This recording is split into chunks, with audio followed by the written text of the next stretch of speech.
যেভাবে সালামের উত্তর দিলেন তাতে মনে হচ্ছে খুব বেজার হয়েছেন। আবারও সালাম দিচ্ছি, মেহেরবানি করে উত্তর দিবেন। আসসালামু আলাইকুম ওয়া রাহমাতুল্লাহি ওয়া বারাকাতুহু। তাকবীর হবে জোরে সোরে, লিল্লাহে তাকবীর, নারায়ে তাকবীর। দিল্লি না ঢাকা, দিল্লি না ঢাকা, গোলামি না আজাদি, গোলামি না আজাদি, দালালি না রাজপথ, দালালি না রাজপথ। ফিলিস্তিন ফিলিস্তিন, জোরে সোরে, ফিলিস্তিন ফিলিস্তিন। ইসরায়েল ইসরায়েল, নিপাত যাক নিপাত যাক, ইসরায়েল ইসরায়েল।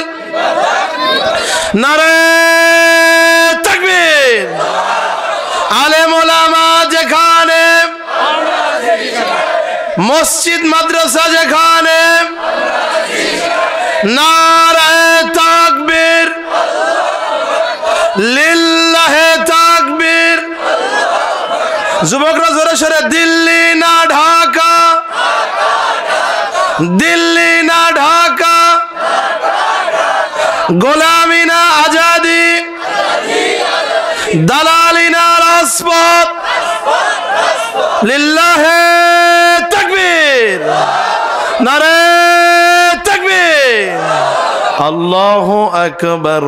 বলো রে মুমিন, তারি আকাশার তারি জমিন, তারি আকাশার তারি জমিন।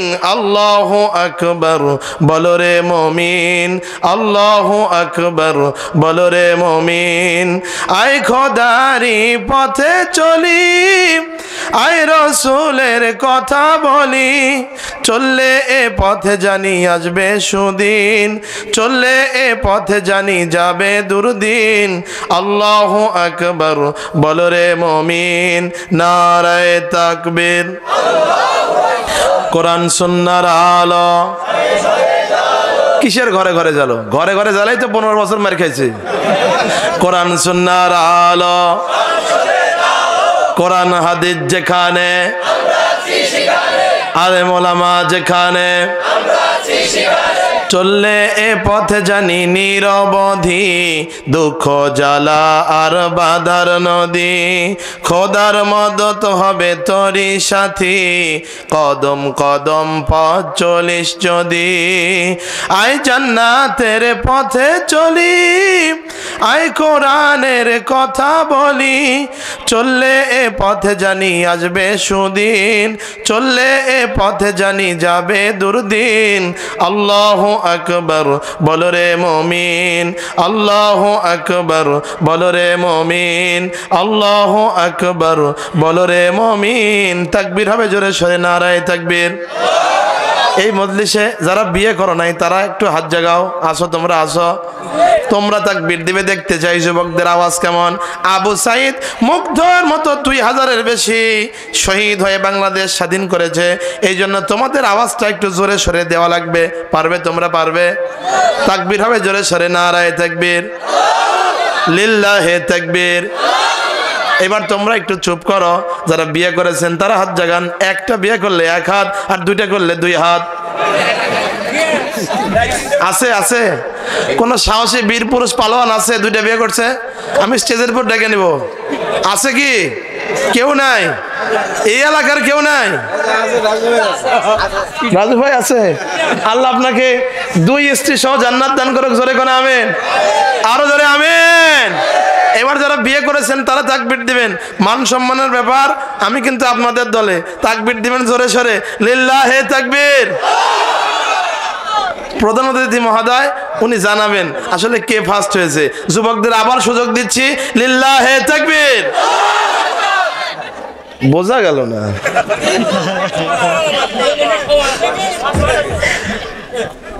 এবার সবাই একসাথে, সামনের বাংলাদেশ ইসলামের বাংলাদেশ, কথা বলেন ঠিক কিনা? সামনের বাংলাদেশ কোরআনের বাংলাদেশ, কথা বলেন ঠিক কিনা? এই জন্য সবাই মিলে আল কোরআনের পথে বাংলাদেশে যেন ইসলামিক আইন, ইসলামিক শাসন, ইসলামিক দলের নেতৃত্ব কায়েম হয়, এই আশাবাদ ব্যক্ত করে আল্লাহর দরবারে তাহাজ্জুদ রাখতে তাকবীর দিচ্ছি। আল্লাহ কবুল করেন, জোরে করে আমিন। লিল্লাহে তাকবীর, নারায়ে তাকবীর। আল কোরআনের আলম, আল হাদিসের আলম, কোরআন সুন্নাহ যেখানে, আলেম ওলামা যেখানে, নারায়ে তাকবীর। প্রিয় উপস্থিতি, যেহেতু এটা মাদ্রাসার মাহফিল, সুতরাং আর কোনো ভূমিকা নয়, সরাসরি আলোচনার ভিতরে চলে যাই। আল্লাহ সুবহানাহু ওয়া তাআলা বিশ্বনবী, বিশ্ব পয়গম্বর মুহাম্মদুর রাসূলুল্লাহ সাল্লাল্লাহু আলাইহি ওয়াসাল্লামের উপরে আল্লাহর কোরআন নাজিল করেছেন।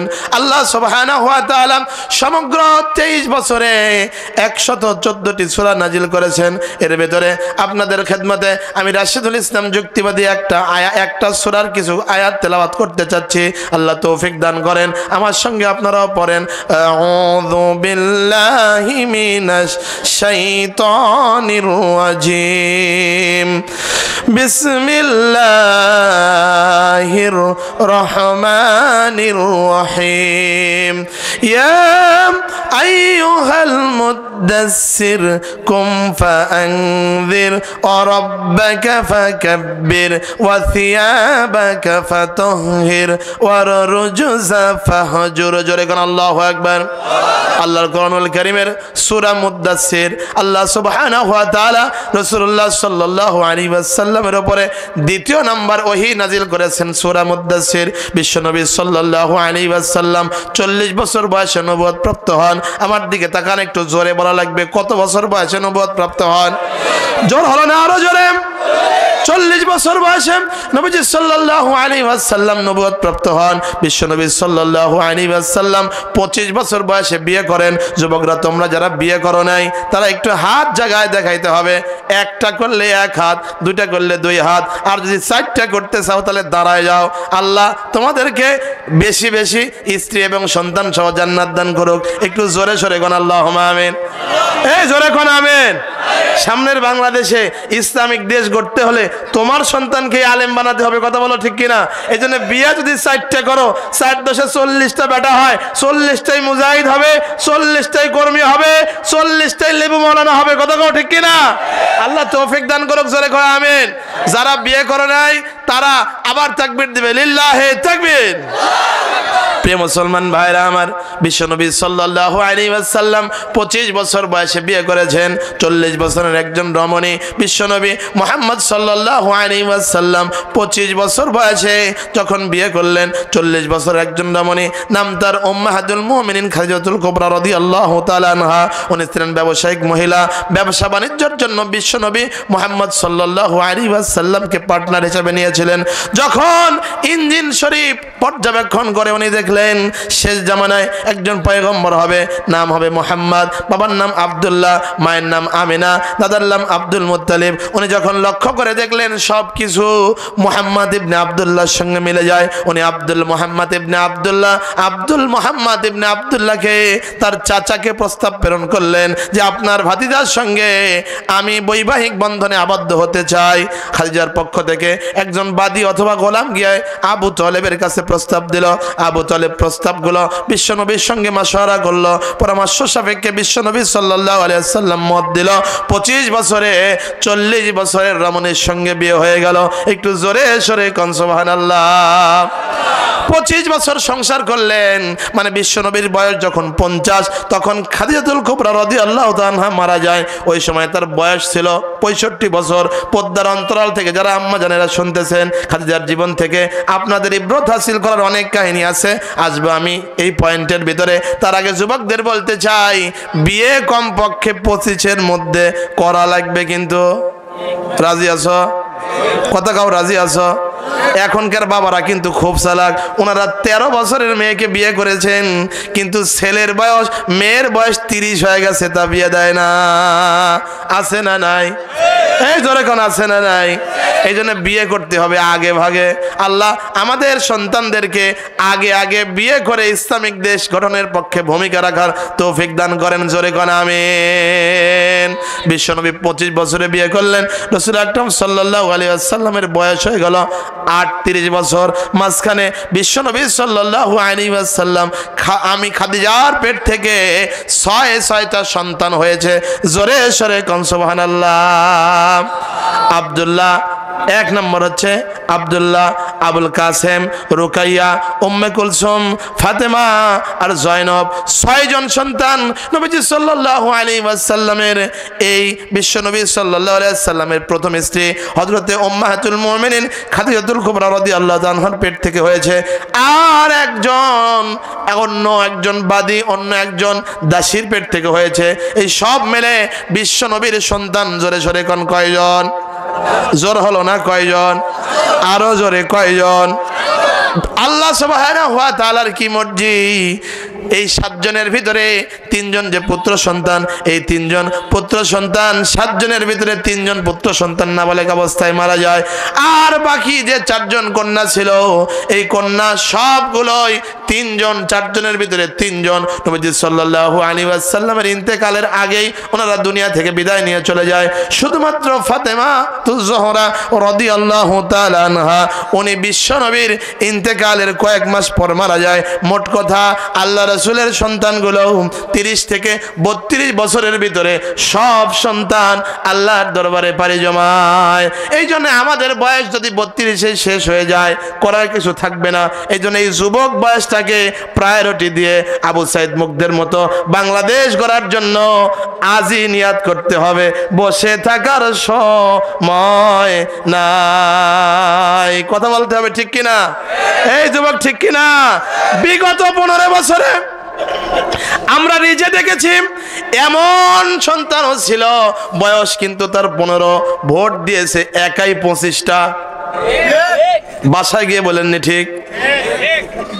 15 বছরের সন্তান ভোট দিয়েছে 25টা।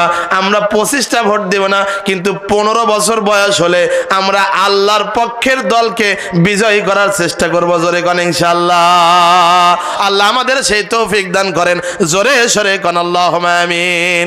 প্রিয় মুসলমান ভাইরা আমার, আল্লাহ সুবহানাহু ওয়া তাআলা বিশ্বনবী মুহাম্মদ রাসূলুল্লাহ সাল্লাল্লাহু আলাইহি ওয়াসাল্লামের যখন 38 বছর বয়স হয়ে গেল, আমার দিকে তাকান, কত বছর বয়স? আপনারা কি রাগ করতেছেন বাজান? এই প্রিয় গাইবান্ধার পলাশবাড়ি এলাকার লোকজন, আপনারা কি রাগ করতেছেন? আপনারা থাকবেন?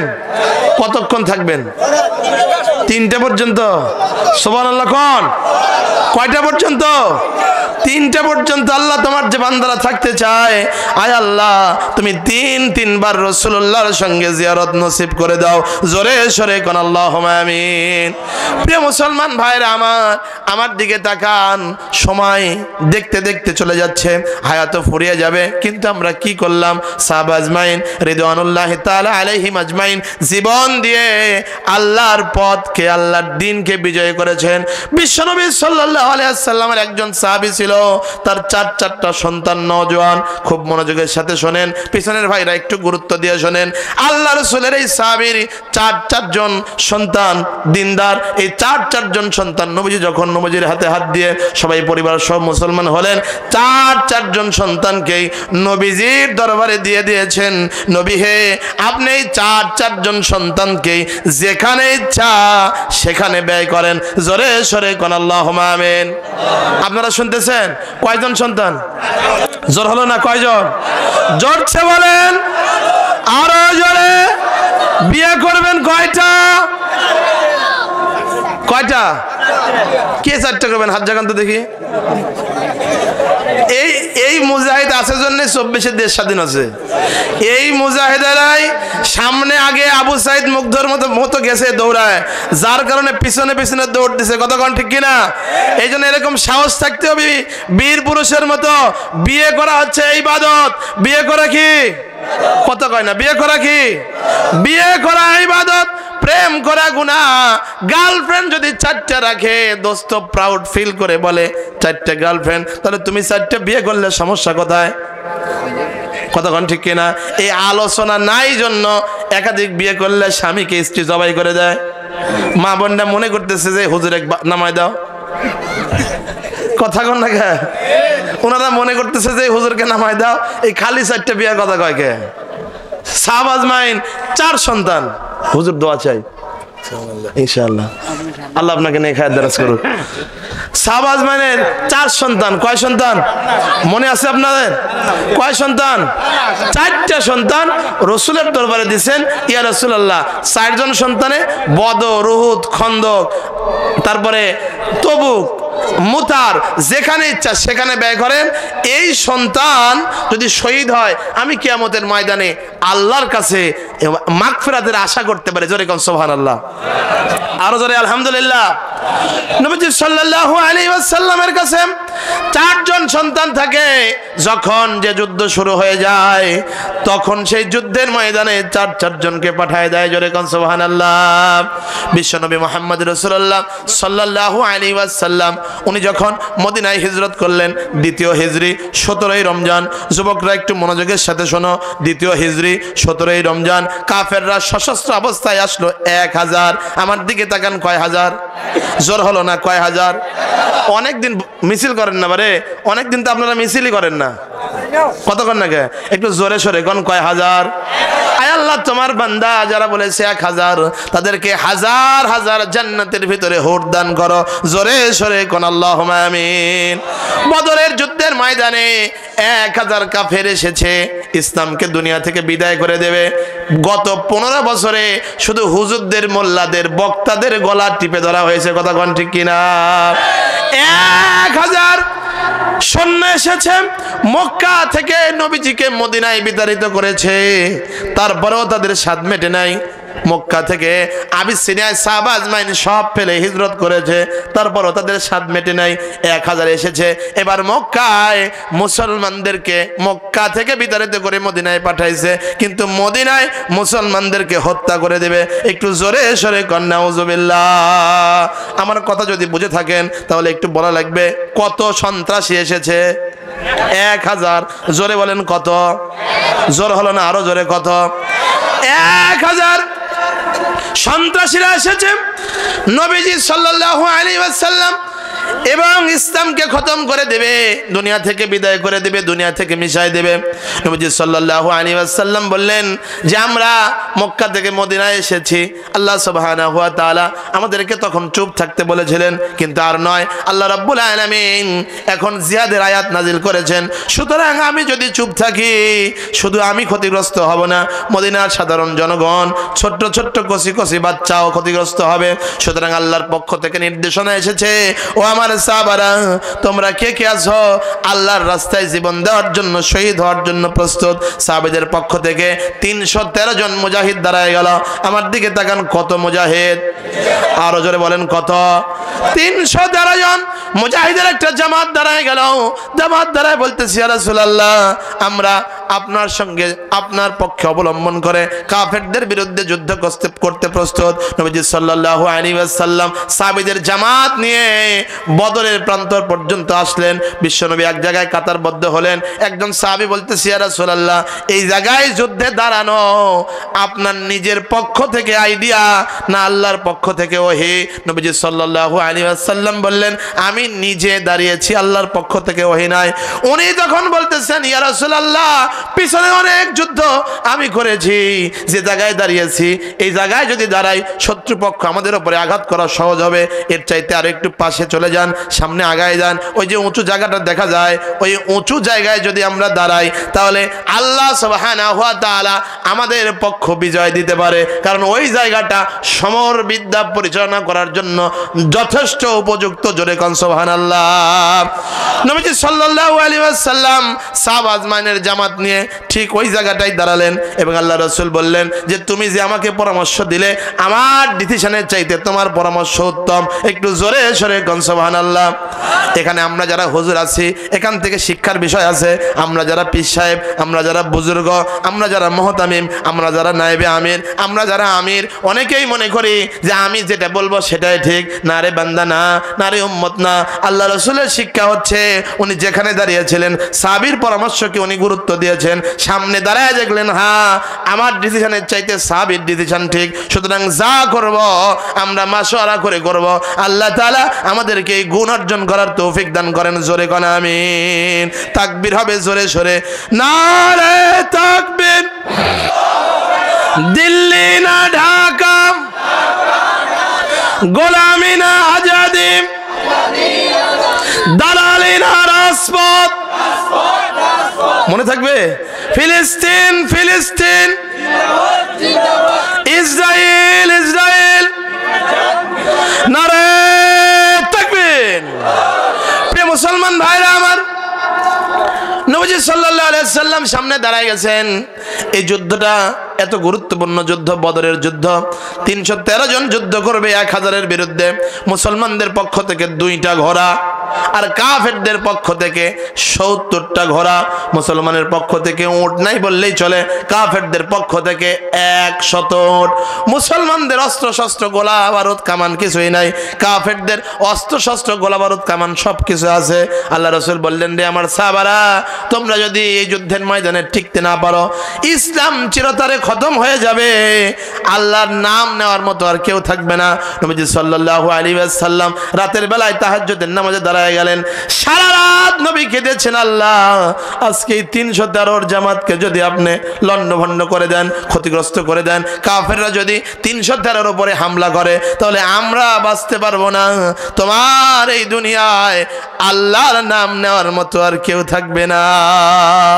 আল্লাহ রাসূলের কান্না আল্লাহ শুনলেন, বললেন নবী হে টেনশনের কোনো কারণ নাই, চিন্তার কোনো কারণ নাই। বিশ্বনবী সাল্লাল্লাহু আলাইহি ওয়াসাল্লামের যুদ্ধের লাইভ বর্ণনা দিলেন সাইয়েদনা জিবরাইল আলাইহিস সালাম। নবীজি সাল্লাল্লাহু আলাইহি ওয়াসাল্লাম সকাল বেলায় উঠে আবু বকরকে ডাকলেন, বলেন আবু বকর এই জায়গায় আবু জাহালের লাশ পড়ে থাকবে, ওই জায়গায় উতবা, ওই জায়গায় সাইবা। যুদ্ধের পর দেখা গেল ঠিক যে জায়গায় যে কাফেরের নাম নবীজি সাল্লাল্লাহু আলাইহি ওয়াসাল্লাম বলেছিলেন সেই জায়গায় সেই কাফের ওই অবস্থায় পড়ে আছে। একটু জোরে সরে কোন সুবহানাল্লাহ, আরো জোরে কোন মারহাবা। আয় আল্লাহ তোমার বান্দা গাইবান্দাবাসী যারা বলেছে মারহাবা, তুমি তাদেরকে জিয়ারত করাও আল্লাহর ঘর কাবা। জোরে কোন আমিন। আয় আল্লাহ যারা বলেছে আমিন ইসলামিক দেশ গঠন করার জন্য এই সকল লোকদেরকে বদরের 300 মুজাহিদের মতো আল্লাহ কবুল করে তুমি নিজেই হয়ে যাও জামিন। জোরে সরে কোন আল্লাহুম্মা আমিন। প্রিয় মুসলমান ভাইরা আমার, আর কতদিন দেখবো এই দল না সেই দল? দেখতে দেখতে চুল পেকে গেল, দাড়ি পেকে গেল, কিন্তু মুসলমানদের শান্তি আসলো না। মুসলমানরা যদি শান্তি পেতে চায় কোরআনের শাসন ছাড়া আর কোনো বিকল্প নাই। কথা বলেন ঠিক কিনা? এই জন্য আপনারা কি মৃত্যু পর্যন্ত কোরআনের পথে থাকতে রাজি আছেন? কারা কারা আছেন দুহাত তুলে আল্লাহকে দেখান। আল্লাহ তোমার বান্দা যারা নিয়াত করেছে কোরআনের পক্ষে থাকার তৌফিক দান করেন।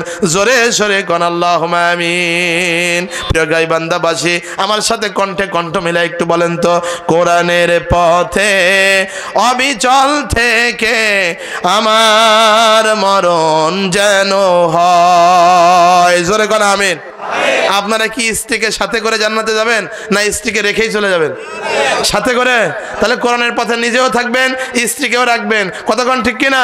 সন্তানকেও রাখবেন। একটু আমার সাথে মুখস্থ করেন, কোরআনের পথে, বলেন না, কোরআনের পথে অবিচল থেকে আমার মরণ যেন হয়। তোমারই কাছে মিনতি আমার, তোমারই কাছে মিনতি আমার, মহামহিম দয়াময়। কোরআনের পথে অবিচল থেকে আমার মরণ যেন হয়। জোরে কোন আমিন।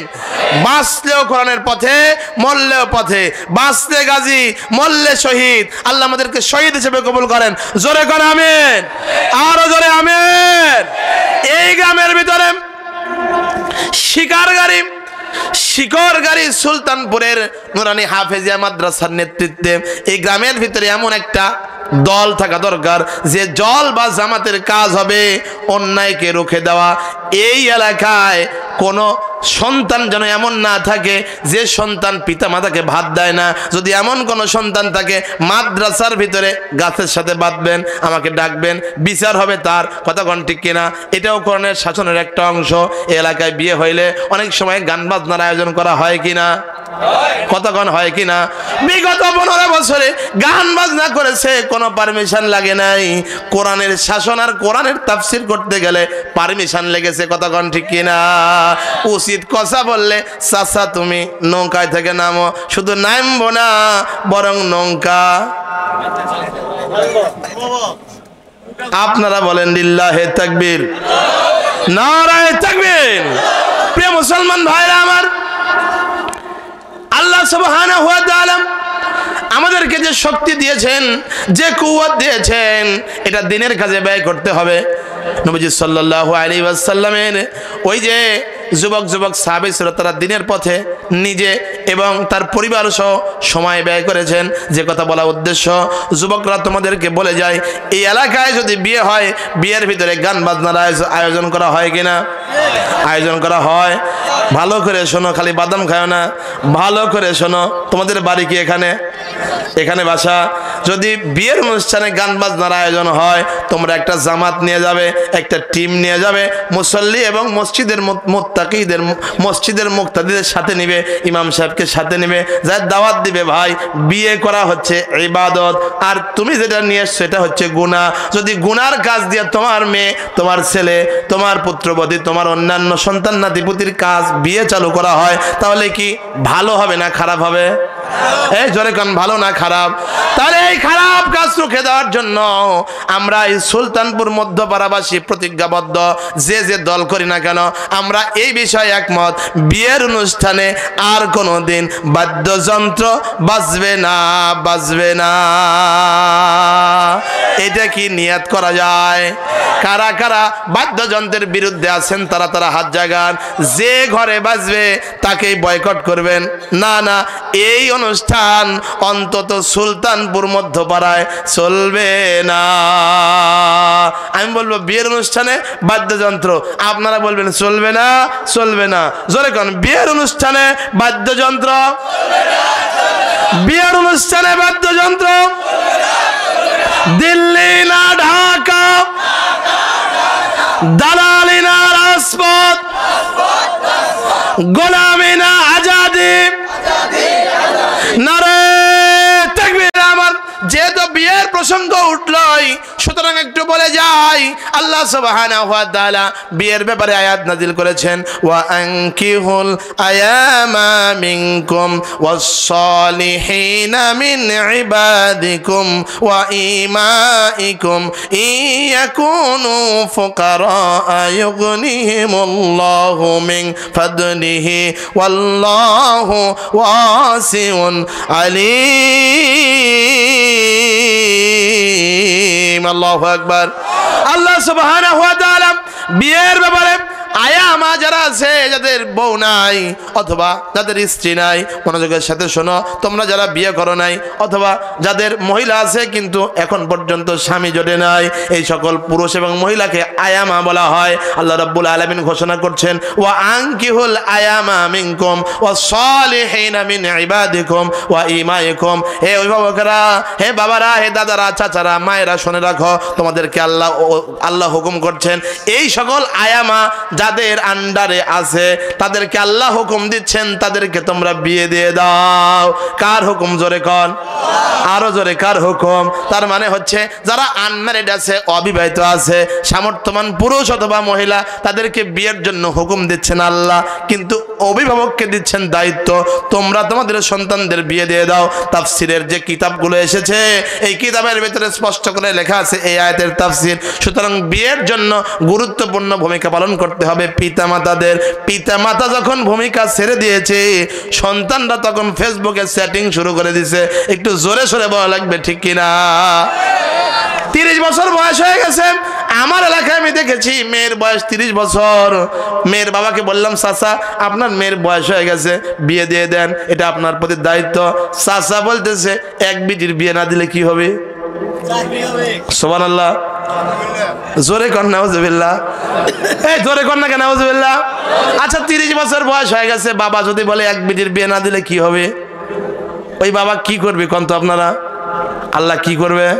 সামর্থ্য থাকার পরেও যদি এই মেয়েকে বিয়ে না দেয়, আমাদের এলাকায় নাটোর জেলার সিংড়া থানা ওই এলাকায় ঢেকি আছে, ঢেকি, আপনারা ঢেকি চেনেন? এই কতক্ষণ চেনেন? এই ঢেকি আছে, এই ঢেকির ভিতরে চাউল অথবা ধান দেয়, এর ভেতরে এই নিচে পিছন দিকে দুইজন পার দেয়, পার দিয়ে যখন ঢেকি ছেড়ে দেয় তখন ধপাস করে পড়ে যায়, ওর মাথায় কিন্তু এই ধান অথবা চাল গুঁড়া করার মতো একটা সিস্টেম আছে, এটাকে আমরা মোনাই বলি। আপনারা কি বুঝতেছেন? এই কতক্ষণ গাইবান্ধাবাসী বুঝতেছেন? ওই মোনাই যখন গর্তের ভিতরে পড়ে তখন এটাকে আমরা বলি বাঁকর। আপনারা কি কন? বাঁকর কন তো? আচ্ছা ওই বাবা, যে বাবা এই কথা বললো 30 বছরের মেয়ে বিয়ে না দিলে কি হবে, ওই বাবা কিন্তু জাহান্নামের ঢিকির মধ্যে দিয়ে বাঁকর দিবি। কথা কন না? এই জন্য আগে ভাগে আপনার সন্তানদের বিয়ে দিয়ে দেবেন, কারণ 30 বছর হলে মেয়েদের বাচ্চা কাচ্চা হওয়ার সম্ভাবনা আস্তে আস্তে কমতে থাকে। এই জন্য যুবকেরা দেখবেন ওই MA পাস করুক, ডক্টর হোক, ইঞ্জিনিয়ার হোক, ওরা সব সময় চায় ইন্টার পাস মেয়েকে বিয়ে করতে, তার মানে 17, 18, 20 বছরের মেয়েকে বিয়ে করতে। আল্লাহ তাআলা আমাদের ছেলে মেয়েকে বিয়ের বন্ধনে নেককারের কাতারে দাঁড় করায় দিয়া আবদ্ধ হওয়ার তৌফিক দান করেন, জোরে কোন আমিন। নবীজি সাল্লাল্লাহু আলাইহি সাল্লামকে আল্লাহ আয়াত নাযিল করে জানায় দিচ্ছেন, নবী হে আপনি বলে দেন, ওয়া আনকিহুল আয়ামা মিনকুম ওয়া সালিহিনা মিন ইবাদিকুম ওয়া ইমাইকুম ইয়াকুনু ফুকারা ইউগনিহিমুল্লাহু মিন ফাদলিহি। আল্লাহ রাসূল আপনি বলে দেন, শুধু ছেলে আর মেয়ে না, যারা এমন আছে আপনাদের বাড়ির কাজের লোক অথবা গোলাম অথবা কাজের ঝি, তারা যদি দিনদার হয়, নেককার হয়, তাদেরকেও বিয়ে দিয়ে দাও। এখন কথা হচ্ছে বাড়ির লোকই গোলামকে খাবার দেয়, গোলামকে যদি আবার বিয়ে দেয় তাহলে তার বউকে কে খাওয়াবে? আল্লাহ তাআলা প্রতিশ্রুতি দিচ্ছেন, তারা যদি ফকির হয়, যদি ফুকারা ইউগনিহিমুল্লাহু মিন ফাদলি, যদি তারা ফকির হয়, ইউগনিহিমুল্লাহ আল্লাহ তাদের ধনী বানায় দেবে। ওয়াল্লাহু ওয়াসিউন আলিম। আল্লাহু আকবার। আল্লাহ হচ্ছে সবচাইতে ওয়াসাত দান করনেওয়ালা, ধনী বানানেওয়ালা। এটার ব্যাপারে কারো মুখাফেক্কি নয়। আল্লাহ যাকে ইচ্ছা তাকে ধন সম্পদ দেন, আর যাকে ইচ্ছা তাকে ফকির বানান। ক্ষমতার মালিককে? এই জোরে গণকে। বিগত সময় আমরা দেখেছি একটুখানি চেয়ার পায় মনে করছে ক্ষমতার মালিক সব তারা। কথা কয় না কে? শুধু তারাই নয়, বর্তমানেও কিছু স্বামী আছে, এরা চেয়ারে বসে, মানে স্বামীর আসনে বসে গেছে, বাড়ির যে 5 জন মুক্তাদি আছে ওদের সবাইকে গোলাম মনে করে। কথা কন ঠিক কিনা? এমন ভাবে ঘরের ভিতরে ঢোকে, এমন ভাবে গলা হাকার দেয়, স্ত্রী মনে করতেছে স্বামী না আজরাইল। কথা কন ঠিক কিনা? এই স্বামীরা, এটারও কিন্তু হিসাব দিতে হবে। বউকে মোহরানা দিবা না, খালি ধমক দিবা। কিয়ামতের ময়দানে পাই টু পাই মোহরানা আদায় করে নিবি কে? এই জন্য মোহরানার টাকা বাকি রাখা যাবে না, দিতে হবে। স্লোগান হবে জোরে জোরে, মোহরানার টাকা। এই জোরে কয় না কে? সবাই কয় না কে? দেখেন তো কে কয় না? যে বলে না বুঝবেন সে লোক মোহরানা দেয়নি। মোহরানার টাকা দিল্লি না ঢাকা, গোলামি না আজাদি, দালালি না রাজপথ।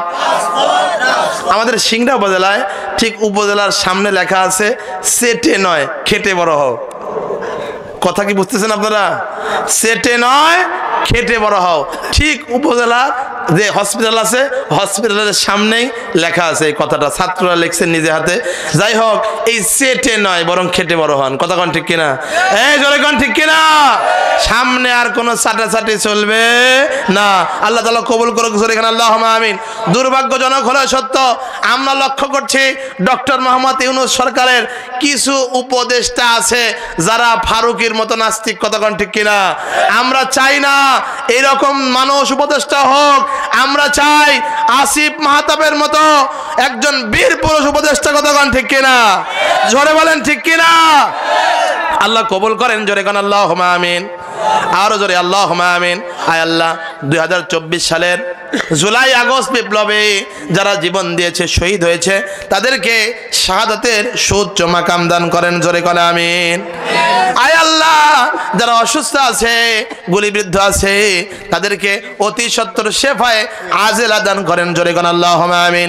বিশ্বনবীর বয়স হয়ে গেল 40 বছর। আল্লাহ সুবহানাহু ওয়া তাআলা বিশ্বনবীর উপরে কোরআনুল কারীমের সূরা আলাকের 5টা আয়াত নাযিল করে দিলেন। বিশ্বনবী এবার মুহাম্মদ ইবনে আব্দুল্লাহ থেকে মুহাম্মদুর রাসূলুল্লাহ সাল্লাল্লাহু আলাইহি ওয়াসাল্লাম হয়ে গেলেন। নবীজি সাল্লাল্লাহু আলাইহি ওয়াসাল্লাম যখন মুহাম্মদুর রাসূলুল্লাহ হলেন, এরপরে নবীজি সাল্লাল্লাহু আলাইহি ওয়াসাল্লামের উপরে দ্বিতীয় নাম্বার যে ওহী নাযিল হয়েছিল, এটা হচ্ছে আপনাদের খেদমতে যে আয়াতগুলো তেলাওয়াত করেছি, আবারও পড়ছি, আমার সঙ্গে আপনারাও পড়েন। আউযু বিল্লাহি মিনাশ শাইতানির রাজিম, বিসমিল্লাহির রহমানির রহিম। ইয়া আইয়ুহাল মুদ্দাসসির কুম ফাআনযির ওয়া রাব্বাকা ফাকাব্বির ওয়া থিয়াবাকা ফাতাহহির ওয়ার রুজুসা ফাহজুর, জোরে কোন আল্লাহু আকবার। আল্লাহ তাআলা দ্বিতীয় নম্বর ওহী নাযিল করলেন। নবীজি সাল্লাল্লাহু আলাইহি ওয়াসাল্লাম যখন কম্বল গায়ে দিয়ে শুয়েছিলেন, আল্লাহ তাআলা জিবরাইল আলাইহিস সালামকে পাঠিয়ে দিলেন, জিবরাইল যাও যাও আমার দোস্তের কাছে যাও, ইয়া আইয়ুহাল মুদ্দাসসির, হে কম্বলওয়ালা দোস্ত আমার, কুম ফাআনযির, আপনি ওঠেন আর মানুষদেরকে আপনি সতর্ক অবলম্বন করেন, সতর্কতা জ্ঞাপন করেন, জাহান্নাম থেকে বাঁচানোর জন্য চেষ্টা এবং ফিকির করেন, আর পৌত্তলিকতা মূর্তি পূজার থেকে তাদেরকে বাঁচান। মূর্তি পূজা করা যাবে না। হিন্দুরা করে মূর্তি পূজা, মুসলমানরা করে মাজার পূজা। বর্তমানে আরো শিক্ষিত মডেল শুরু হয়েছে, ওরা করে স্মৃতিসৌধ পূজা, শহীদ মিনার পূজা, 1 মিনিট নীরবতা পালন করে করে মোমবাতি পূজা। বোঝেন নাই মনে হয় আপনারা? আচ্ছা, শহীদদের জন্য শহীদ মিনারে ফুল দিয়ে লাভ কি? কি লাভ বলেন? জাতীয় শহীদ মিনারে ফুল দেওয়ার পরে 1 ঘন্টা পর সরে এসেছে, আশপাশের যারা টোকাই আছে ওরা সব কারাকারি করে নিয়ে যাচ্ছে। শহীদদের লাভ কি? কতক্ষণ নাকি লাভ আছে? এই জন্য শহীদ মিনারে ফুল দেওয়া কোনো লাভ নাই। প্রিয় ভাইরা আমার, সত্যিকার অর্থেই যদি শহীদদের জন্য আপনি মাগফিরাত কামনা করতে চান, ইসলামের যে স্টাইল আছে, ইসলামের যে সিস্টেম আছে, এটাকে ফলো করেন। 3 বার সূরা ইখলাস পড়েন, 1 বার সূরা ফাতিহা পড়েন, 11 বার দরুদ শরীফ পড়েন, 7 বার ইস্তিগফার পড়েন, আল্লাহর কাছে প্রার্থনা করেন, আল্লাহ তাদের ত্রুটিগুলো দূর করে দাও আর তাদেরকে অরিজিনাল শহীদ হিসেবে কবুল করে নাও, কবরকে জান্নাতের সুউচ্চ মাকামের অধিবাসী হিসেবে কবুল করো, জোরে কোন আমিন।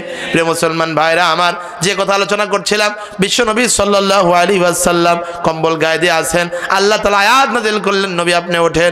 ওই যে নবীজি 40 বছর বয়সে উঠলেন, আর মৃত্যু পর্যন্ত পুরাপুরি ঘুমাইতে পারেন নাই। এই জন্য বাংলাদেশকে যারা ইসলামিক দল গঠনের চেষ্টা করতেছেন, স্বপ্ন দেখতেছেন, তাদের জন্য শিক্ষা হচ্ছে পুরাপুরি ঘুমানো যাবে না, কমপক্ষে 1 ঘন্টা, আধা ঘন্টা, 10 মিনিট হলেও রাতের বেলায় আল্লাহর দরবারে উঠে তাহাজ্জুদ নামাজ পড়ে দোয়া করতে হবে। আল্লাহ বাংলাদেশকে কালেমার দেশ হিসেবে কবুল করে নেন, জোরে কোন আমিন। নবীজি সাল্লাল্লাহু আলাইহি ওয়াসাল্লাম 3 বছর গোপনে গোপনে ইসলামকে প্রচার করলেন। আমার দিকে তাকান, কয় বছর? আরো জোরে, কয় বছর? আবু বকর রাদিয়াল্লাহু আনহু ইসলাম গ্রহণ করলো, খাদিজাতুল কুবরা রাদিয়াল্লাহু আনহা ইসলাম গ্রহণ করলো, হযরত আলী কাররামাল্লাহু ওয়াজহাহু রাদিয়াল্লাহু তাআলা আনহু 10 বছর বয়সে ইসলাম গ্রহণ করেছিল। সাহাবা আজমাইন, যারা বয়স্ক অবস্থায় ইসলাম গ্রহণ করেছে তারা আফসোস করতো, আলী রে তুমি সৌভাগ্যবান, 10 বছর বয়সে ইসলাম গ্রহণ করেছো, মৃত্যু পর্যন্ত ইসলামের উপরে আসো। তোমার সমান আমরা যারা 38, 34, 36-এ ইসলাম গ্রহণ করেছি, আমরা তোমার সমান হতে পারবো না। এই জন্য আল্লাহ রাসূল ঘোষণা করেছিল, আমি হচ্ছে এলেমের সাগর, ও আলিয়ম বাবুহা, আলী হচ্ছে মারিফতের দরজা, এলেমের দরজা। জোরে সরে কোন সুবহানাল্লাহ। প্রিয় মুসলমান ভাইরা আমার, আল্লাহ রাসূল সাল্লাল্লাহু আলাইহি সাল্লামের 43 বছর বয়স হয়ে গেল। 43 বছর বয়সে আল্লাহ রাব্বুল আলামিন, আল্লাহ সুবহানাহু ওয়া তাআলা আসমান থেকে সূরা নাজিল করে দিলেন, ওয়া আনযির আশীরাতাকাল আকরাবিন। আল্লাহু আকবার। আল্লাহ তাআলা বললেন, নবী হে, ইসলাম তো গোপন নয়, ইসলাম প্রকাশ্য ধর্ম, সুতরাং প্রকাশ্যে আপনি ইসলামের দাওয়াত দেন। নবীজি সাল্লাল্লাহু আলাইহি ওয়াসাল্লাম সাফা পাহাড়ের পাদদেশে উঠলেন। সাফা পাহাড়ের পাদদেশে উঠে নবীজি সাল্লাল্লাহু আলাইহি ওয়াসাল্লামের ইসলামের দাওয়াত দিলেন। কাফেররা সহ্য করতে পারল না। আবু লাহাব বলেই ফেলল, ধ্বংস হোক মুহাম্মাদের 2 হাত। আল্লাহ তাআলা বললেন, না রে না, আবু লাহাব তোর কথা সত্য হবে না, বরং তাব্বাত ইয়াদা আবি লাহাবি ওয়া তাব। সূরা লাহাব আপনারা পারেন না? পারেন? যারা পারেন তারা একটু আমার সাথে পড়েন, তাব্বাত ইয়াদা আবি লাহাবি ওয়া তাব মা আগনা আনহু মালুহু ওয়া মা কাসাব সায়াসলা নারান যাতা লাহাবি ওয়া ইমরাআতুহু হাম্মালাতাল হাতাব ফি জিদিহা হাবলুম মিন মাসাদ। জোরে গান আল্লাহু আকবার। আল্লাহ তাআলা বলতেছেন, আবু লাহাব, মুহাম্মদ রাসূলুল্লাহ ধ্বংস হবে না, বরং ধ্বংস হোক আবু লাহাবের 2 হাত এবং আবু লাহাব নিজেও। আর আবু লাহাব যে ধ্বংস হবে শেষের তাব শব্দের দ্বারা আল্লাহ সুবহানাহু ওয়া তাআলা এর গ্যারান্টি দিলেন। জোরে গান সুবহানাল্লাহ। বিয়ে মুসলমান ভাইরা আমার, বিশ্বনবীর বয়স হয়ে গেল 45 বছর। এই 45 বছরে অনেক মানুষ ইসলাম গ্রহণ করলো। নবীজি সাল্লাল্লাহু আলাইহি সাল্লাম লক্ষ্য করে দেখেন, বেলাল, খাব্বাব, খোবায়েব, এই সকল মুসলমানদের উপরে কাফেররা এত অত্যাচারের স্কিম চালাচ্ছে, যার কারণে তারা টিকতেই পারে না। নবীজির কাছে দৌড়ে আসতেন, ইয়া রাসূলুল্লাহ কি করা যায়? আল্লাহ রাসূল বললেন, এই পার্শ্ববর্তী একটা দেশ আছে যার নাম হচ্ছে হাবশা, বর্তমান নাম আবিসিনিয়া। আবিসিনিয়ার একজন বাচ্চা আছে, নাম হচ্ছে নাজ্জাশী। লোকটা বড্ড ভালো মানুষ, ইনসাফের ভিত্তিতে, ন্যায় পরায়ণতার ভিত্তিতে রাষ্ট্র চালায়, সুতরাং তোমরা তার দেশে হিজরত করতে পারো। নবীজির এই কথা শুনে ওই বছর 12 জন পুরুষ, 4 জন মহিলা। আমার দিকে তাকান, পুরুষেরা জোরে কোন কয়জন পুরুষ? জোর হলো না, কয়জন? আরো জোরে, কয়জন? 12 জন পুরুষ, 4 জন মহিলা, 16 জন আবিসিনিয়া বা হাবশায় হিজরত করে চলে যান। নবীজি সাল্লাল্লাহু আলাইহি সাল্লাম আবার এই পরামর্শে এর কিছুদিন পরে 82 জন পুরুষ, 18 জন মহিলা, 82 জন পুরুষ, 18 জন মহিলা, মোট 100 জন আবার হিজরত করে চলে যান। নবুয়তের 5ম বছর, 5 বছরে নবীজির হাতে হাত দিয়ে যারা ইসলাম গ্রহণ করেছিল, অধিকাংশই ঈমান নিয়ে সব কিছু ফেলে রেখে ইসলাম এবং ঈমান বাঁচানোর জন্য হাবশায় হিজরত করে যান। এদের মোট সংখ্যা হচ্ছে 116 জন। আমার দিকে তাকান, কতজন? জোর হলো না, কতজন?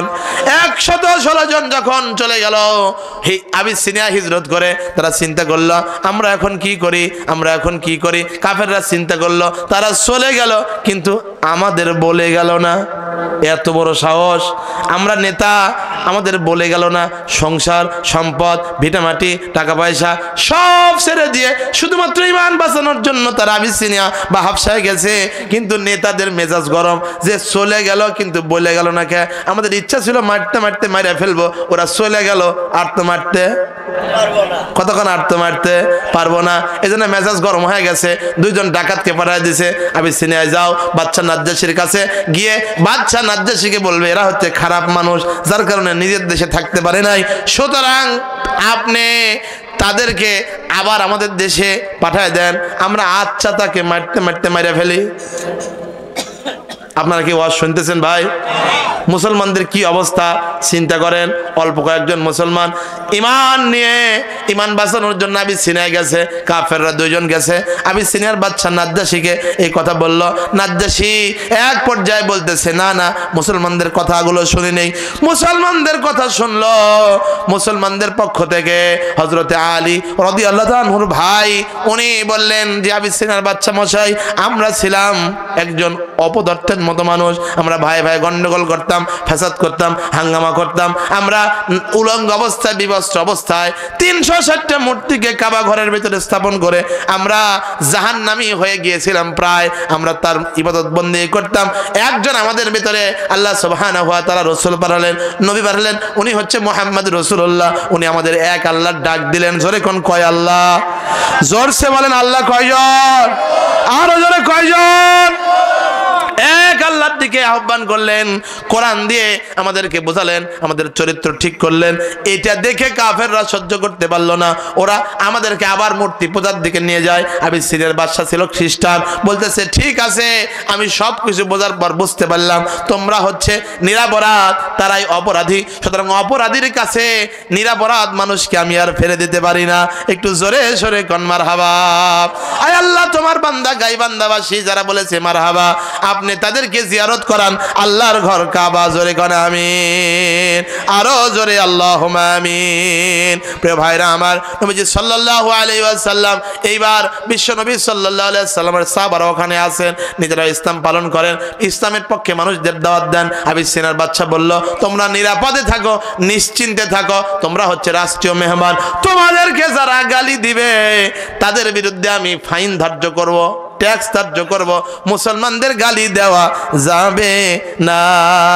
যে 2 জন ডাকাত গেছিল, নেতা মন খারাপ, চলে এসেছে মক্কায়। নেতাদের বললো এই অবস্থা, কি করা যায়? নেতারা বলতেছে এত বড় সাহস, আমাদের কথা ফিরায় দিল, এই অত্যাচার আমরা শোধ করব মক্কায় যারা আছে তাদের উপরে। বুঝতেছেন আপনারা? কথা কি বোঝা যায়? মুসলমান যারা ছিল তাদের উপরে অত্যাচার বাড়ায় দিল, নির্যাতন বাড়ায় দিল। মুসলমানদের উপরে আরো নির্যাতন বাড়ায় দেওয়ার পরে এক পর্যায়ে লক্ষ্য করে দেখলো যে মুসলমানদের সংখ্যা আর টিকতেই পারে না। নবীজি সাল্লাল্লাহু আলাইহি ওয়াসাল্লামের কাছে আসলেন ইয়াসিরের পরিবার, আম্মার ইবনে ইয়াসির রাদিয়াল্লাহু তাআলা আনহু। ইয়াসিরের পরিবার আম্মার ইবনে ইয়াসির, আম্মার তার বাবার নাম হচ্ছে ইয়াসির, মায়ের নাম হচ্ছে সুমাইয়া। বাবা এবং মা 2 জনকেই কাফেররা মারতে মারতে হত্যা করে দিয়েছিল।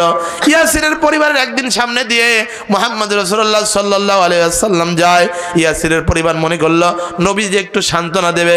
এইবার কাফেররা নবীজিকে দেখে তার উপরে স্টিমরার অত্যাচার আরো বাড়ায় দিল। আল্লাহ রাসূল বললেন, হে ইয়াসিরের পরিবার, সুসংবাদ গ্রহণ করো, ধৈর্য ধারণ করো, আল্লাহ তাআলা তোমাদেরকে জান্নাতের সুসংবাদ দিছে। একটু জোরে সরে গন সুবহানাল্লাহ। তারা মার খাইতে খাইতে ইয়াসির রাদিয়াল্লাহু আনহু বৃদ্ধ মানুষ মরে গেল, শহীদ হয়ে গেল।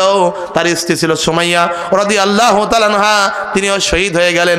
মার খেতে খেতে শহীদ হয়েছেন, কিন্তু ইসলাম থেকে পলায় যায় নাই। প্রিয় উপস্থিতি, এখান থেকে আমাদের শিক্ষা, আমরা যারা চাই ইসলামিক রাষ্ট্র হোক, আমাদের উপরে মার আসবে, আমাদের উপরে সমস্যা আসবে, আমাদের উপরে নানান কিছু বিপদ আপদ আসতে পারে, কিন্তু এর থেকে পিছনে সরা যাবে না। 17 বছরে তারেক বিন জিয়াদ স্পেনের মধ্যে এসেছিল সৈন্য সংখ্যা নিয়ে। তারেক বিন জিয়াদ মাত্র 17 বছরের যুবক। গাইবান্ধাবাসী যুবকেরা একটু কান খাড়া করে শোনো। যুবকরা 17 বছরে যখন সৈন্য সামন্ত নিয়ে স্পেনে আসে, মুসলমান সিপাহ সালার তারেক বিন জিয়াদ 17 বছর বয়স। স্পেনে আসার পরে যে লঞ্চ বা স্টিমারে চলে এসেছিল, ওই স্টিমারকে সেনাধিনায়ক জ্বালায় দিল।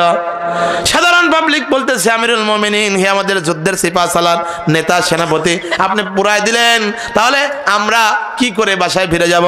বলতেছে, আমি এই জন্য পুরাই দিলাম তোমাদের মনের ভিতরে বাসায় যাওয়ার কোনো চিন্তাও যেন না থাকে। যদি পিছনে ফিরে আসো, সাগরে ঝাঁপ দিয়ে মরতে হবে। সামনে চলে গেলে 2টা পুরস্কারের একটা তো অবশ্যই পাবে। যদি মরে যাও, শহীদ হবে, সঙ্গে সঙ্গে জান্নাতে চলে যাবে। আর যদি মরে না গিয়ে বেঁচে থাকো, বিজয় তোমাদের পদচুম্বন করবে, তোমরা হবে গাজী। আল্লাহ তাআলা আমাদেরকে গাজী হিসেবে ঘরে যাওয়ার তৌফিক দান করেন। জোরে কানা আমিন। 17 বছরে ওই যে স্পেনে ইসলামের শাসন চালু করেছিল, 700 বছর স্পেনে ইসলামের সাম্রাজ্য ছিল, কিন্তু আজকে তারেক বিন জিয়াদ নাই, স্পেনের 700 বছরের ঐতিহ্য আর নাই। ওই মসজিদের ভিতরে এখন ঘোড়া বাঁধা হয়। প্রিয় মুসলমান ভাইরা আমার, সময় বেশি দিন আর নাই, আমরা মরে যাব। তারেক বিন জিয়াদের মতো ভূমিকা পালন করতে হবে। আফগানিস্তানে মুসলমানরা যেরকম দিন কায়েম করেছে, ইসলাম প্রতিষ্ঠিত করেছে, বিজয় এনেছে, পতাকা উড়াইছে লা ইলাহা ইল্লাল্লাহর। জোরে কোন কিসের পতাকা? জোরে কোন কিসের পতাকা? মুসলমানদের পতাকা একটাই, লা ইলাহা ইল্লাল্লাহর পতাকা। আদম আলাইহিস সালামকে আল্লাহ দুনিয়ায় পাঠিয়েছিলেন লা ইলাহা ইল্লাল্লাহর পতাকা দিয়া। ইব্রাহিম আলাইহিস সালাম জাতির পিতা ছিলেন, তিনাকে আল্লাহ রাব্বুল আলামিন দুনিয়ায় পাঠিয়েছিলেন লা ইলাহা ইল্লাল্লাহর পতাকা দিয়া। মুসা কালিমুল্লাহ আলাইহিস সালামকে আল্লাহ দুনিয়ায় পাঠিয়েছিলেন, তাকেও পাঠিয়েছিলেন লা ইলাহা ইল্লাল্লাহর কালেমা দিয়া। আজকে 57টা মুসলিম দেশ ইচ্ছা মতো নিজের পতাকা বানায়। না রে মুসলমান, না, আমাদের পতাকা হচ্ছে লা ইলাহা ইল্লাল্লাহ। প্রমাণ হচ্ছে বদর, উহুদ, খন্দক, হুনাইন, যত যুদ্ধ আছে নবীজি সাল্লাল্লাহু আলাইহি ওয়াসাল্লাম 17টা যুদ্ধের নেতৃত্ব, 27টা যুদ্ধের নেতৃত্ব দিয়েছে। নিজে সেনাপতি থেকে 27টা যুদ্ধের নেতৃত্ব দিয়েছেন। পতাকা যার হাতে দিয়েছে, পতাকার ভিতরে লেখা আছে লা ইলাহা ইল্লাল্লাহ মুহাম্মাদুর রাসূলুল্লাহ। একটু জোরে কর না, লা ইলাহা ইল্লাল্লাহ মুহাম্মাদুর রাসূলুল্লাহ। এই পতাকা বাংলার জমিনে উড়াতে হবে মুসলমান। সব দলাদলি বাদ, একটাই দল, সেটা হচ্ছে আমরা আল্লাহর দলের লোক। জোরে কোন কার দলের লোক? আরো জোরে কার দলের লোক? গণতান্ত্রিক যে ব্যবস্থাটা 71 সাল থেকে চালু আছে, এটার পিছনে চলে যান। 1914 সাল 1924 সাল পর্যন্ত মুসলমানদের একটা পতাকা ছিল লা ইলাহা ইল্লাল্লাহ। তখন পর্যন্ত 1924 সাল পর্যন্ত ওসমানীয় খেলাফতের একটা অংশ ছিল তুরস্কে, ইস্তাম্বুল কেন্দ্রিক। ওইখানে সারা পৃথিবীতে একটা আমিরুল মুমিনিন ছিল, কিন্তু 1924 সালে এসে এটা ধ্বংস হয়ে যায়। মুসলমান ভাইরা আমার, যদি মুসলমানদের পতাকা এক থাকতো, 57টা মুসলিম কান্ট্রি এক থাকতো, 200 কোটি মুসলমানকে কাফেররা মাত্র 1 কোটি কাফের ইহুদিরা ফিলিস্তিনকে কিভাবে মারতেছে আপনারা তো দেখতেছেন, কথা কোন ঠিক কিনা? আচ্ছা বলেন তো, 200 কোটি মুসলমান যদি এক থাকতো, কাফেররা কি মুসলমানকে মারতে পারতো? আমার দিকে তাকান, 57টা মুসলিম কান্ট্রি ওআইসি আছে, অর্গানাইজেশন অফ ইসলামিক কনফারেন্স, এটা আছে। এটা দিয়ে কোনো কাপ কি খালি মুনাফিকেরা ক্ষমতায় আছে? প্রিয় মুসলমান ভাইরা আমার, 57টা মুসলিম কান্ট্রির এরিয়া এক থাকতো, 10,000 করে সৈন্য দিত। আমার দিকে তাকান, কয় হাজার? জোর হলো না, কয় হাজার? 10,000 করে যদি সৈন্য দিত, 5,70,000 সৈন্য একটা ময়দানে থাকবে। 10,000 কেন? বাংলাদেশ থেকে ফিলিস্তিন বিজয়ের জন্য যদি লোক চায়, খালি রাস্তা করে দেন, 10 লাখ লোক একসাথে যাইতে প্রস্তুত। কথা বলেন ঠিক কিনা? এই জোরে কোন ঠিক কিনা? প্রিয় মুসলমান ভাইরা আমার, 10,000 করে সৈন্য দেবেন, 5,70,000 সৈন্য একটা ময়দানে থাকবে। তারা তাকবীর দিবে, লিল্লাহে তাকবীর, আল্লাহু আকবার। তাকবীর দেন জোরে সরে, নারায়ে তাকবীর, লিল্লাহে তাকবীর। এই সৈন্যের তাকবীরে একটাই আওয়াজ হবে, আল্লাহু আকবার। তারা বলবে, এই ইসরায়েল আর একটা গুলি যদি চলে ফিলিস্তিনের উপরে, একটা বোমা যদি নিক্ষেপ হয় ফিলিস্তিনের উপরে, 5,70,000 বন্দুক থেকে, ক্লাসিনকোভ থেকে, রকেট লঞ্চার থেকে একসাথে এক বাক্যে আল্লাহু আকবার বলে ইসরায়েলের উপরে হামলা করা হবে। আচ্ছা বলেন তো, এইটা শুধু ব্রিফ করবেন, ইসরায়েলের ক্ষমতা আছে আর একটা গুলি করে? কতক্ষণ করে? এই জন্য দলে উপদলে বিভক্ত হওয়া যাবে না। আমাদের কোরআন এক, আমাদের নবী এক, আমাদের কেবলা এক, আমাদের বাইতুল্লাহ এক। আমরা আর দলে উপদল দেখতে চাই না। আমরা এক আল্লাহর গোলাম, এক আল্লাহর তাকবীর হবে, স্লোগান হবে। কতক্ষণ ঠিক কিনা? আল্লাহ সুবহানাহু ওয়া তাআলা এই কথাটাই সূরা মুদ্দাসসিরের ভিতরে ঘোষণা করছেন, ইয়া আইয়ুহাল মুদাসসির কুম ফাআনযির ওয়া রাব্বাকা ফাকাব্বির ওয়া রাব্বাকা ফাকাব্বির ওয়া থিয়াবাকা ফাতাহহির ওয়া রুজুসা ফাহজুর। জোরে কোন আল্লাহু আকবার। ইয়া আইয়ুহাল মুদাসসির কুম ফাআনযির ওয়া রাব্বাকা ফাকাব্বির। রবের তাকবীর দাও, কোন দুর্গা সরস্বতী আর কোনো কিছুর তাকবীর হবে না, কোনো মোমবাতি প্রজ্বলিত হবে না, কোনো ফুল দেওয়া হবে না, তাকবীর হবে আল্লাহর। আল্লাহর তাকবীর দিলে খুশি হয় কে? আল্লাহ আমাদের শহীদ ভাইদের জন্য দোয়া করার তৌফিক দান করেন। একটু জোরে সরে কোন আল্লাহুম্মা আমিন। প্রিয় মুসলমান ভাইরা আমার, অনেকক্ষণ আপনাদের পক্ষে ওয়াজ করেছি, এবার একটু মা বোনদের পক্ষে ওয়াজ করতে চাই। যেহেতু বিগত দিনে তারা ছিল বারবার দেশের সরকার, এই জন্য তাদের পক্ষে কিছু ওয়াজ করা দরকার। কথা বলেন ঠিক কিনা? তাদের পক্ষে আল্লাহ সুবহানাহু ওয়া তাআলা ওয়াজ করতেছে। আল্লাহ তাআলা বলতেছে, ইয়া আইয়ুহান নাবিয়্যু, হে নবী, আপনি আপনার স্ত্রীদেরকে, আপনার কন্যাদেরকে এবং तमाम পৃথিবীর সমস্ত মানুষদেরকে জানায় দেন, তারা যেন তাদের तमाम পৃথিবীর সমস্ত মহিলাদেরকে জানায় দেন, তারা যেন তাদের চাদরের কিয়দংশ দ্বারা নিজের বক্ষদেশকে ঢেকে দেয়, যেন তাদেরকে চেনা না যায়। যদি তারা ঢাকে, তাদেরকে 2টা পুরস্কার দেওয়া হবে, সম্মানের চাদর দিয়ে আবৃত করে দেওয়া হবে, আর তাদেরকে ডিস্টার্ব করা হবে না, ইফটিজিং করা হবে না, তাদের সম্মানকে বাড়ায় দিবেন। জোরে জোরে কোন কে? আরো জোরে কে? সম্মান দেওয়ার মালিক কে? এই জোরে কোন কে?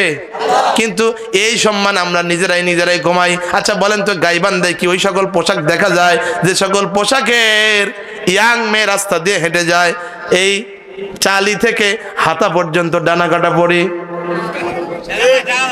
সুবহানাল্লাহ, জোরে কোন নাউজুবিল্লাহ। এই পোশাকগুলো তাদেরকে কে কিনে দেয়? কে কিনে দেয়? নিজের বাবা মার্কেটে নিয়ে গেছে, এমন 3 পিস পছন্দ করেছে যে 3 পিসের এমন ওড়না, যে ওড়না দিয়ে তাল শেখা যায়। কথা কন নাকি আপনারা? কে ভাই খুব বেজার হচ্ছেন? এই ওড়না আছে না নাই? আচ্ছা 22 বছর 18 বছরের কোনো মেয়েকে এরকম 3 পিস পরায় দিয়ে রিক্সার উপর দিয়ে যাচ্ছে, ওই লুচ্চা যে রাস্তায় আছে উনিও তাকাবে। কতক্ষণ নাকি পানের দোকানদার কিছুক্ষণ পান বানানো বাদ দিয়ে সেও তাকাবে। আপনার মেয়ের সম্মান বাড়ল, এই কতক্ষণ বাড়ল? যতজন তাকাবে ততবার কবিরা গুনাহ হবে। আর আল্লাহ রাসূল ঘোষণা করেন, সালাসাতুন কদ হারামাল্লাহু আলাইহিমুল জান্নাহ, 3 শ্রেণীর মানুষের জন্য আল্লাহর জান্নাত হারাম। মুদমিনুল খামার, যারা মদ পান করে, ওয়াল আক্কু, যারা পিতামাতার নাফরমানি করে, ওয়াদায়ুস, যারা নিজের স্ত্রী নিজের কন্যা এগুলো এমন ভাবে রাস্তায় নামায় যে রাস্তায় নামানো অবস্থায় পোশাক পরে আছে কিন্তু বেপর্দা অবস্থা, ওই যে টিস্যু পেপারের ওড়না দিয়া অথবা এই চালি থেকে হাতা পর্যন্ত ডানা কাটা পরি বানাইয়া রাস্তায় নামাইছে, শাড়ি যা পরেছে সব মশারি তাল শেখা যায়। কতক্ষণ নাকি আপনারা? এটা মনে হয় গাইবান্ধায় নাই, আমি কই নাই, হেরা কয় আছে। নিজের এলাকারও দুর্নাম করে। ভাই আপনারা খুব রাগ করেছেন, আমি কি দোয়া করে দেব? শেষ করে দেব? থাকবেন আপনারা? থাকবেন? কতক্ষণ থাকবেন? একটু তাকবীর দেন, তাকবীরের আওয়াজ আমি বুঝতে চাই। নারে তাকবীর! বাপরে, চার্জ আছে ভালো, চলবে। কতক্ষণ? কয়টা? 3টে। আল্লাহ আপনাদের 3টে বিয়ে করার তৌফিক দেখ। উঠে যায় কি? যে উঠে যাবি বুঝবেন যে ওরার সামর্থ্য নাই বিয়ে করার। কথা কর না কে? সেই নাটোরে পেশাব করে আসছি, ওইখান থেকে এখনো চলতেছে, কোনো সমস্যা নাই। আর এই 1 ঘন্টা ওয়াজ শুনেই ডায়াবেটিস আছে আপনাদের? ডায়াবেটিস আছে কার কার? হাত জাগান তো। আপনারা যান একবার পেশাব করে আসেন। এই বারবার সমস্যা করা ঠিক না। আল্লাহ আমাদের শেষ পর্যন্ত বসার তৌফিক দান করুক। জোরে কোন আমিন, আরো জোরে আমিন। প্রিয় মুসলমান ভাইরা আমার, নবীজি সাল্লাল্লাহু আলাইহি ওয়াসাল্লাম আমাদের উপরে যে কোরআনটা আল্লাহর পক্ষ থেকে পেলেন, উনি এই কোরআনটা হচ্ছে শ্রেষ্ঠ কোরআন। আল্লাহ রাব্বুল আলামিন এর ভিতরে বলতেছেন, ওয়াসিয়াবাকা ফাতাহির, তোমার পোশাককে পরিষ্কার পরিচ্ছন্ন রাখো। জোরে সরে কোন আল্লাহু আকবার। ওয়ার রুজজা ফাজর, আর মূর্তি পৌত্তলিকতার সঙ্গে কোনো সম্পর্ক ইমানদারের হবে না। বর্তমানে মাজার পূজা, মূর্তি পূজা আর বিভিন্ন রকম পূজা বেড়ে গেছে, এই পূজার সঙ্গে আমাদের কোনো সম্পর্ক নাই। কথা কোন ঠিক কিনা? প্রিয় মুসলমান ভাইরা আমার, যে কথা বলছিলাম, আল্লাহ সুবহানাহু ওয়া তাআলা এই সূরার একদম শেষের কয়েক আয়াত আগে ঘোষণা করেছেন যখন জান্নাতীরা জান্নাতে যাবে আর জাহান্নামীরা জাহান্নামের ভিতরে যাবে। আমার দিকে তাকান, ঈমানদারদের জন্য জান্নাত অপেক্ষা করতেছে। আল্লাহ সুবহানাহু ওয়া তাআলা ঘোষণা করেছেন, আল্লাযীনা আমানু ওয়া আমিলুস সালিহাতি উলাইকা আসহাবুল জান্নাহ হুম ফিহা খালিদুন। আল্লাহু আকবার। ঈমানদারদের জন্য আল্লাহর জান্নাত অপেক্ষা করতেছে। উলাইকা আসহাবুল জান্নাহ, তারা হবে জান্নাতের অধিবাসী। হুম ফিহা খালিদুন, তারা চিরকালের জন্য সেই জান্নাতে থাকবে। ওয়াল্লাযীনা কাফারু, আর যারা কাফের হবে, ওয়া কাযযাবু বিআয়াতিনা, আল্লাহর আয়াতকে অস্বীকার করবে, উলাইকা আসহাবুন নার, তারা হবে দোজখের অধিবাসী। হুম ফিহা খালিদুন, চিরকাল দোজখের ভিতরে থাকবে। দোজখীরা দোজখে যাবে, জান্নাতীরা জান্নাতের ভিতরে যাবে। আল্লাহ তাআলা একটু সুযোগ করে দেবে, মাঝখানের পার্টিশন মনে করেন কাঁচের বেড়া, জান্নাতের এই বেড়াটা এমন অবস্থা হবে, জান্নাতীরা জাহান্নামীদের দেখবে, জাহান্নামীরা জান্নাতীদের দেখবে। জান্নাতীদের বোঝাবে তোমরা জাহান্নামে গেলে কত কষ্ট দেখো, আর জাহান্নামীদের বোঝাবে জান্নাত কি সুখের দেখো। আফসোসে ওদের কলিজা পর্যন্ত ফেটে যাবে। আল্লাহ সুবহানাহু ওয়া তাআলা মাঝখান থেকে সুযোগ করে দেবেন, মা সালাকাকুম ফি সাকর। জান্নাতীরা প্রশ্ন করবে, ও জাহান্নামীরা, দুনিয়ায় একই সূর্যের নিচে বসবাস করতাম, একই চন্দ্রের নিচে জালসা ওয়াজ শুনতাম, আজকে তোমরা জাহান্নামে কেন গেলে? তারা বলবে, ক্বালু লাম নাকু মিনাল মুসাল্লিন। আল্লাহু আকবার। তারা বলবে এক নম্বর কারণ হচ্ছে লাম নাকু মিনাল মুসাল্লিন, আমরা মুসল্লি ছিলাম না। আমরা কি ছিলাম না? এই জোরে কোন কি ছিলাম না? লাম নাকু মিনাল মুসাল্লিন, আমরা মুসল্লি ছিলাম না। আজকে দুনিয়াতে অনেক মানুষ আছে দেখবেন ওরা মসজিদে যায় না, যদি শীত পটাং হয় পরেও পশ্চিম দিকে, ওরা দক্ষিণ দিকে মুখ দেয়। আছে না কিছু লোক? কতক্ষণ নাকি আছে না? কিছু ভণ্ড পীরের মুরিদ আছে, ওরা এমন ভাব ধরে থাকে মনে হয় জিব্রাইল ওর পুরি ওহী নাজিল করেছে। শ্বাসতলে যায়া ওইটা ওদের সংসদ ভবন। কি ভবন? এই কতক্ষণ কি ভবন? ও নেতার মতো কথা কয়, হুজুররা কি জানে, কোরআন হচ্ছে 90 পারা, হুজুরদের উপরে ওরা পাইছে 30 পারা, আর বাকি 60 পারা আমরা বাসি। এই বলদের ঘরের বলদ, ওই 60 পারা থেকে একটা আয়াত দেখা, একটা আয়াত তোর হাতে মুরিদ হবো আমরা। কতক্ষণ ঠিক কিনা? আল্লাহ তাআলা বলতেছে যে একটা আয়াত না, অল্প কিছু দেখাও। কাল্লা, কখনো পারবে না। ওই বাকি 60 পারা যদি ওই মানে গবর গণস জানেও, তাও এটা শয়তানের নাজিলকৃত। কতক্ষণ ঠিক কিনা? এই জোরে কোন ঠিক কিনা? ওরা কিন্তু মারিফত নামে মোরার পথের অনুসারী, চুল কাটা সুন্নত, ওরা বড় বড় বাবরি রাখে, এর সাথে সুইনগ্রাম মিশায় মিশায় বড় একটা জট করে, লাল শালু গায়ে দেয়, হাতের ভিতরে একটা তাল গাছের আশা, মনে হয় মুসা আলাইহিস সালামের লাঠি।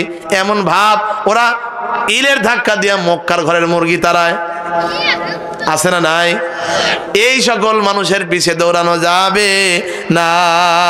আমরা ইমানদার, আমাদের ইমান একদম সেফ ভাবে আখিরাতে নিয়ে যেতে হবে। কারণ ওয়াল্লাযিনা কাফারু, যারা কাফের অবস্থায় মারা যাবে, ওয়া কাযযাবু বিআয়াতিনা, আল্লাহর আইনকে অস্বীকার করবে, তারা হবে জাহান্নামের অধিবাসী। আল্লাহ তাআলা বলতেছেন, জান্নাতীরা প্রশ্ন করবে, তোমরা কেন জাহান্নামে আসলে? তারা বলবে, মা সালাকাকুম ফি সাকর, ক্বালু লাম নাকু মিনাল মুসাল্লিন। এক নাম্বার সমস্যা ছিল, আমরা মুসল্লি ছিলাম না, 5 ওয়াক্ত নামাজ পড়ি নাই, এই জন্য আজকে জাহান্নামে এসেছি। প্রিয় গাইবান্ধাবাসী, একদম হাত জোর করে বলে, নামাজ না পড়ার ভেতরে কিছু নাই, কিছু নাই, কিছু নাই। যদি নামাজ না পড়ি তাহলে জাহান্নামে যাওয়া লাগবে।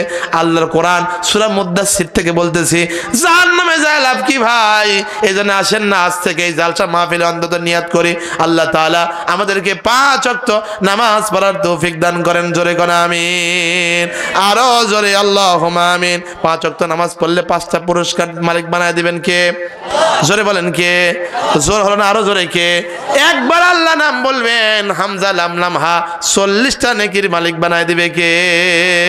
আল্লাহ সুবহানাহু ওয়া তাআলা। রাসূল বলেন, ইহতিমাম এবং গুরুত্বের সাথে 5 ওয়াক্ত নামাজের যে ব্যক্তি অনুসরণ করবে, অনুকরণ করবে, আদায় করবে, আল্লাহ তাআলা 5টা পুরস্কারে পুরস্কৃত করবেন। 1 নাম্বার, রিজিকের টেনশন পেরেশানি দূর করে দেবে। কি খাবেন, কোথায় থাকবেন, কোথায় ঘুমাবেন, স্ত্রীর থেকে সন্তান হলে তাকে কি খাওয়াবেন, কি পড়াবেন, অসুস্থ হলে কি চিকিৎসা করবেন, সব সমস্যার সমাধান করে দেবে আল্লাহ। জিম্মাদার নিচ্ছে আল্লাহ। শুধু চুক্তিবদ্ধ হন, আপনি নামাজ পড়েন, সমস্যার সমাধান করবে কে? এই জোরে কোন কে? ঘটনা মনে পড়ে গেলাম, এক ডাকাত দল ডাকাতি করার জন্য প্রিপারেশন নিচ্ছে। খেজুর গাছের নিচে বসে আছে ডাকাত দলের সর্দার। এবার ডাকাত দলের সর্দার লক্ষ্য করে দেখে এই খেজুরের গাছ দুইটা, একটা শুকনা খেজুরের গাছ মরে পচে গেছে মাথাগুলো, আর একটা তাজা তরতাজা খেজুরের গাছ ফলগুলো পেকে আছে। এই শুকনা খেজুরের গাছে একটা পাখি এই তরতাজা খেজুরের গাছ থেকে এক একটা করে খেজুর নিচ্ছে। খেজুর নিয়ে ওই শুকনা গাছে বারবার খেজুরটা মনে হয় ফেলে রেখে আসতেছে, আবার আসতেছে পাকা গাছে, এখান থেকে খেজুর নিয়ে ওই গাছে যায়। ছোট্ট পাখি বারবার এই ঘটনাটা দেখে ডাকাত দলের সর্দারের চিন্তা হলো কি করা যায়। চিন্তা করে মনে করলে এই কৌতূহলের অবসান করার জন্য একটু দেখা দরকার এই শুকনা গাছের মাথায় কি আছে। শুকনা গাছের মাথায় উনি যেই মাত্র উঠলেন, তাকায় দেখেন একটা সাপ অন্ধ হা করে আছে। হা করে থাকার পর ওই সাপের মুখে বারবার এই ছোট্ট পাখিটা খেজুর দিচ্ছে, সাপ খেজুরটা খাচ্ছে। এরপরে এই খেজুরটা যখন শেষ হয়ে যাচ্ছে আবার পাকা গাছে যাচ্ছে, ওখান থেকে পাখি সাপ এনে দিচ্ছে, আবার পাখি খেজুর এনে দিচ্ছে, সাপটা খাচ্ছে। ডাকাত দলের মাথা ঘুরে গেল, হয় সর্বনাশ, যে সাপ দেখলে নবীজি মারার জন্য নির্দেশ দিয়েছেন, এই সাপ অন্ধ খাইতে পারে না, কিন্তু সাপকে পাখির মাধ্যমে আল্লাহ রিজিক পৌঁছাচ্ছে। ডাকাত দল চিন্তা করলো, না না আর ডাকাতি করব না, অপকর্ম করব না। নিজের তরবারি নিজে ভেঙে ফেললেন, তওবা করলেন। সাথিয়ার সঙ্গে আসলো, আসার পরে সাথিয়ার সঙ্গী সবাই মিলে তওবা করলো, ডাকাতের থেকে অব্যাহতি নিল যে সাপকে আল্লাহ খাওয়াতে পারে, সেই সাপকে আমাদেরকেও আল্লাহ আমাদেরকেও সেই সাপের মতো ওর চাইতে উত্তম রিজিক দিতে পারে। আশরাফুল মাখলুকাত আমি কেন ডাকাতি করব? তওবা করলো।